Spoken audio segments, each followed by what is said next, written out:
안녕하세요, 여러분. 오늘도 좋은 하루 보내고 계시죠? 저는 여러분께 의미 있는 이야기를 전해드리는 이야기꾼 오성식입니다. 오늘은 2500년 전 중국에서 있었던 참 따뜻한 이야기 하나를 들려드리려고 합니다. 공자님과 그의 제자 안해에 관한 이야기인데요. 이야기에 앞서 영상이 도움이 되셨다면 구독 버튼을 눌러주세요. 그리고 영상 마지막 부분에는 실생활에 도움이 되는 팁들도 준비했으니 끝까지 시청해 주시기 바랍니다. 자, 바로 시작하도록 하겠습니다. 여러분은 행복이 뭐라고 생각하세요? 돈이 많으면 행복할까요? 큰 집에 살면 행복할까요? 아니면 맛있는 음식을 많이 먹으면 행복할까요? 오늘 이야기를 듣고 나시면 진정한 행복이 무엇인지 깨달으실 겁니다. 첫 번째로 안해라는 제자가 어떤 분이었는지부터 말씀드릴게요. 안해는 공자님의 제자 중에서도 가장 뛰어난 분이었습니다. 공자님께서 가장 아꼈던 제자이기도 했고요. 그런데 이 안해라는 분이 정말 가난했어요. 얼마나 가난했냐면 하루 한 끼 먹기도 어려웠습니다. 요즘으로 치면 월세도 제대로 못 내고 라면으로 끼니를 때우는 그런 상황이었던 거죠. 옷도 낡아서 기워입고 신발도 떨어져서 맨발로 다니는 날이 많았대요. 그런데 놀라운 건 뭐였을까요? 아내는 이렇게 가난했는데도 불구하고 항상 밝고 즐거워했다는 거예요. 하루 종일 웃음을 잃지 않았고 공부하는 것을 정말 좋아했어요. 두 번째로 공자님이 아내를 보며 하신 말씀을 들어보겠습니다. 공자님은 아내를 보시며 이렇게 말씀하셨어요. 훌륭하구나 아내여. 한 그릇 밥과 한 바가지 물로 누추한 골목에 살면서도 다른 사람 같으면 그 근심을 견디지 못할 텐데 아내는 그 즐거움을 잃지 않는구나. 훌륭하구나 아내여. 이 말씀을 들어보세요. 한 그릇 밥과 한 바가지 물이요. 지금으로 치면 컵라면 하나와 물 한 컵으로 하루를 버티는 거나 마찬가지예요. 그런데도 아내는 즐거움을 잃지 않았다는 거죠. 여러분 생각해 보세요. 우리는 어떤가요?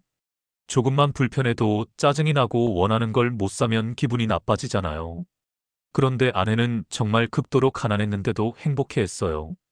세 번째로 아내가 왜 그렇게 행복할 수 있었는지 살펴보겠습니다. 아내의 행복 비결을 알아보면 참 신기해요. 첫 번째는 배우는 기쁨을 알았다는 거예요. 아내는 공자님께 배우는 것 자체가 너무 즐거웠어요. 새로운 것을 알게 되는 그 순간이 어떤 물질적인 즐거움보다도 컸던 거죠. 요즘 어르신들도 마찬가지예요. 새로운 걸 배우면 참 기분이 좋잖아요. 스마트폰 사용법을 배우거나 요리 새로운 레시피를 배우거나 할 때 그 뿌듯한 말이에요. 두 번째는 마음이 평온했다는 거예요. 아내는 남과 비교하지 않았어요. 저 사람은 큰 집에 사는데 나는 왜 이 작은 방에 살까? 저 사람은 좋은 옷을 입는데 나는 왜 이 낡은 옷을 입을까? 이런 생각을 안 했던 거예요. 정말 중요한 깨달음이 아닐 수 없어요. 요즘 사람들이 불행한 이유 중 하나가 바로 남과 비교하기 때문이거든요. 네 번째로 아내의 삶에서 배울 수 있는 구체적인 지혜들을 말씀드릴게요. 아내는 매일 아침 일어나면 감사했어요. 오늘도 숨 쉴 수 있어서 감사하고 오늘도 공자님 말씀을 들을 수 있어서 감사했어요. 비가 오면 비가 와서 감사하고 해가 나면 해가 나서 감사했죠. 이게 바로 감사의 힘이에요. 우리도 매일 아침 일어나서 감사한 것 세 가지만 생각해 보세요. 건강해서 감사하고 가족이 있어서 감사하고 오늘 하루가 주어져서 감사하다고 말이에요. 또 아내는 작은 것에도 만족할 줄 알았어요. 따뜻한 물 한 잔도 고마워했고 햇볕이 따스하게 비치는 것도 기뻐했어요. 새소리를 듣는 것만으로도 즐거워했죠. 다섯 번째로 공자님이 왜 아내를 그렇게 아꼈는지 알아보겠습니다. 공자님 주변에는 많은 제자들이 있었어요. 그 중에는 부자도 있었고 권력자도 있었어요. 그런데 왜 가난한 아내를 가장 아꼈을까요? 그 이유는 아내가 진정한 군자의 모습을 보여줬기 때문이에요. 외적인 조건에 흔들리지 않고 자신의 내면을 닦아가는 모습이 정말 아름다웠던 거죠. 아내는 돈이 없어도 마음이 부자였어요. 집이 작아도 마음은 넓었어요. 옷이 낡아도 인격은 고결했어요. 이것이 바로 진정한 부자의 모습이 아닐까요? 여기서 잠깐 생각해 볼 게 있어요. 여러분은 지금 행복하신가요? 만약 지금 불행하다고 느끼신다면 혹시 아내처럼 마음의 부자가 되는 걸 시도해 보시는 건 어떨까요? 여섯 번째로 아내의 하루 일과를 통해 배우는 삶의 지혜를 살펴보겠습니다. 아내의 하루는 이랬어요. 새벽에 일어나서 마음을 가다듬고 하루를 시작했어요. 그리고 공자님께 인사를 드리고 다른 제자들과 함께 공부를 했죠. 점심시간이 되면 한 그릇의 밥을 정말 소중하게 먹었어요. 하나하나 날 감사하면서 말이에요. 그리고 오후에는 배운 것을 복습하고 저녁에는 하루를 반성했어요. 정말 단순한 일상이지만 그 속에서 깊은 만족을 찾았던 거예요. 복잡하게 살 필요가 없다는 걸 보여주는 거죠. 요즘 우리는 너무 복잡하게 살고 있지 않나요? 이것도 해야 하고 저것도 해야 하고 그러다 보니 정작 중요한 것을 놓치고 있는 건 아닐까요? 일곱 번째로 아내가 어려운 상황에서도 흔들리지 않았던 비결을 알아보겠습니다. 아내에게도 정말 힘든 순간들이 있었어요. 며칠씩 굶어야 하는 날도 있었고 추운 겨울에 불을 떼지 못해 떨어야 하는 날도 있었어요. 그런데 그럴 때마다 아내는 이렇게 생각했어요. 이 시련도 나를 더 성장시켜주는 기회다. 이 고난을 통해서 나는 더 강해질 수 있다. 정말 놀라운 마음가짐이죠. 보통 사람 같으면 왜 나만 이렇게 힘들까 원망했을 텐데 아내는 오히려 감사했어요. 이것이 바로 역경을 이기는 지혜예요. 힘든 일이 생겼을 때 원망하지 말고 이것도 나를 위한 선물이라고 생각하는 거죠. 여덟 번째로 아내와 다른 제자들의 차이점을 살펴보겠습니다. 공자님의 다른 제자 중에 자공이라는 분이 있었어요. 이분은 장사를 해서 많은 돈을 벌었어요. 그래서 좋은 집에 살고 좋은 옷을 입고 맛있는 음식을 먹었죠.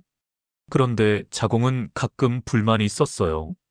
더 큰 집을 갖고 싶어 했고 더 많은 돈을 벌고 싶어 했어요. 항상 무언가 부족하다고 느꼈던 거죠. 반면에 아내는 정말 가난했지만 항상 만족했어요. 지금 가진 것만으로도 충분하다고 생각했어요. 이게 바로 진정한 부자와 가짜 부자의 차이예요. 진정한 부자는 마음이 풍요로운 사람이고 가짜 부자는 물질만 많은 사람이죠. 여러분은 어떤 부자가 되고 싶으신가요? 아홉 번째로 아내의 인간관계에서 배우는 지혜를 알아보겠습니다. 아내는 비록 가난했지만 사람들에게 정말 인기가 많았어요. 왜냐하면 항상 밝고 긍정적이었기 때문이죠. 누구를 만나도 따뜻하게 대했고 어려운 사람이 있으면 자신의 것을 나눠줬어요. 가진 게 별로 없는데도 나눴다는 게 정말 대단하지 않나요? 보통은 가진 게 많아야 나눌 수 있다고 생각하잖아요. 그런데 아내는 마음부터 나눴던 거예요. 이것이 바로 진정한 나눔이에요. 물질적인 것을 나누는 것도 좋지만 마음을 나누는 것이 더 중요해요. 따뜻한 말 한마디 밝은 미소 하나만으로도 상대방에게 큰 선물이 될 수 있거든요. 여러분도 오늘부터 시도해 보세요. 만나는 사람마다 밝은 인사를 건네보시고 따뜻한 말을 해보세요. 분명히 여러분의 하루가 더 풍요로워질 거예요. 열 번째로 아내가 공부하는 자세에서 배우는 평생학습의 지혜입니다. 아내는 나이가 들어서도 계속 배웠어요. 공자님께서 하시는 말씀을 하나도 놓치지 않으려고 노력했어요. 그리고 배운 것을 실생활에 적용하려고 애썼죠.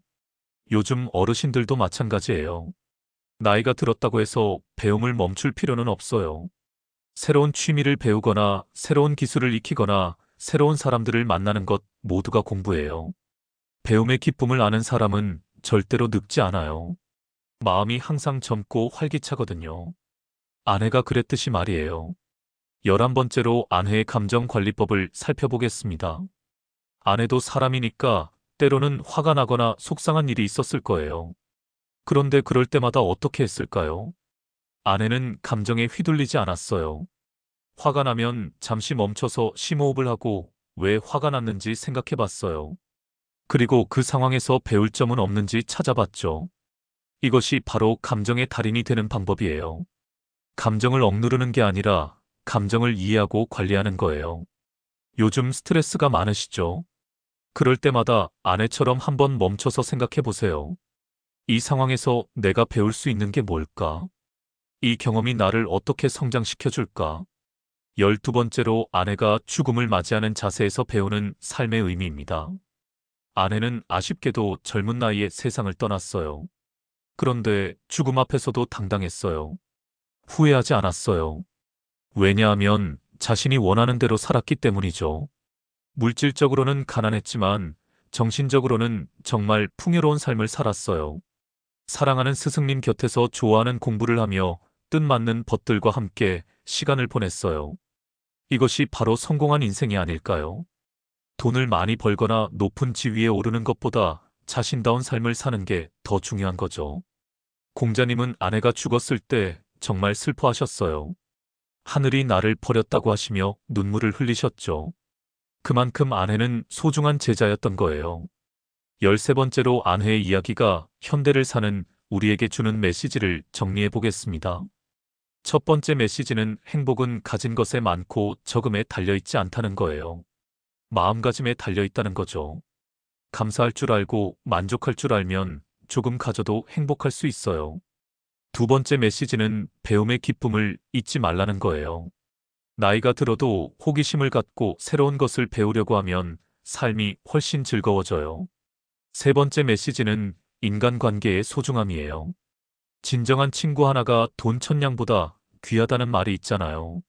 아내는 그런 소중한 관계들을 많이 맺고 살았어요. 네 번째 메시지는 현재에 충실하라는 거예요. 과거를 후회하지 말고 미래를 걱정하지 말고 지금 이 순간을 소중히 여기라는 뜻이죠. 14번째로 아내의 지혜를 실생활에 적용하는 구체적인 방법들을 알려드릴게요. 첫 번째 방법은 매일 감사일기를 쓰는 거예요. 하루에 감사한 일 3가지씩만 적어보세요. 처음에는 어려울 수도 있지만 계속 하다 보면 감사할 일들이 눈에 보이기 시작해요. 두 번째 방법은 소소한 행복을 찾는 거예요. 따뜻한 차 한 잔의 여유로움, 창문 너머로 보이는 하늘의 아름다움. 가족의 안부 전화 같은 작은 것들에서 행복을 찾아보세요. 세 번째 방법은 남과 비교하지 않기예요. SNS를 보면서 다른 사람들의 화려한 생활을 부러워하지 마세요. 그건 그들의 삶이고 여러분에게는 여러분만의 소중한 이야기가 있어요.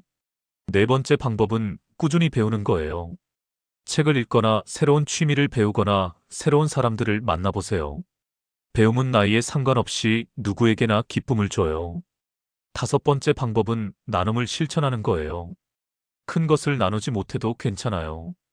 따뜻한 말 한마디, 밝은 미소 하나만으로도 충분해요. 15번째로 아내의 이야기를 통해 얻을 수 있는 인생의 지혜를 마무리해 보겠습니다. 아내의 이야기는 우리에게 정말 중요한 것이 무엇인지 알려줘요. 돈도 중요하고 건강도 중요하지만 가장 중요한 건 마음의 평화예요. 마음이 평온하면 가진 것이 적어도 행복할 수 있어요. 마음이 불안하면 아무리 많이 가져도 불행해요. 이것이 바로 아내가 우리에게 전해주는 가장 큰 가르침이에요. 또한 아내는 삶의 진정한 가치가 무엇인지 보여줘요. 남들에게 보이기 위한 삶이 아니라 자신이 진정으로 원하는 삶을 사는 게 중요하다는 거죠. 2500년 전의 이야기지만 지금도 충분히 의미가 있어요. 오히려 물질 만능주의가 팽배한 현대사회에서 더욱 의미가 큰 것 같아요. 여러분도 오늘부터 아내처럼 살아보시는 건 어떨까요?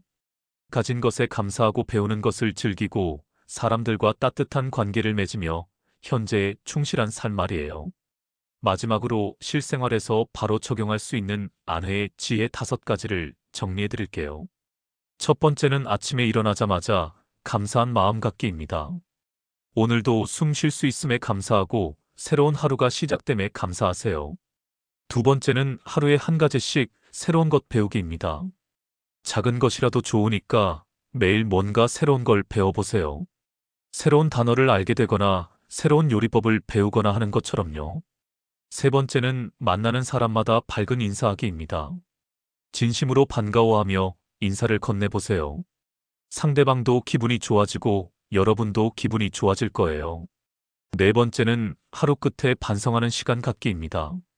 오늘 잘한 일과 아쉬웠던 일을 생각해보고 내일은 어떻게 하면 더 좋을지 생각해보세요. 다섯 번째는 소소한 것에서 행복 찾기입니다. 비싼 것, 화려한 것에서 행복을 찾지 말고 일상의 작은 것들에서 행복을 찾아보세요. 여러분, 오늘 아내의 이야기 어떠셨나요? 가난했지만 마음만은 부자였던 아내의 삶에서 많은 걸 배울 수 있었을 거예요. 진정한 행복은 밖에서 찾는 게 아니라 우리 마음속에 있다는 걸 다시 한번 깨닫게 되는 시간이었습니다. 여러분도 아내처럼 내면의 부자가 되시길 바랍니다. 그리고 매일매일 감사하며 행복한 하루 보내시길 바래요. 오늘 영상이 도움이 되셨다면 구독과 좋아요 부탁드려요. 그리고 주변 분들에게도 이 좋은 이야기를 나눠주시면 감사하겠습니다. 다음에도 더 좋은 이야기로 찾아뵙겠습니다. 오늘도 좋은 하루 되세요. 감사합니다.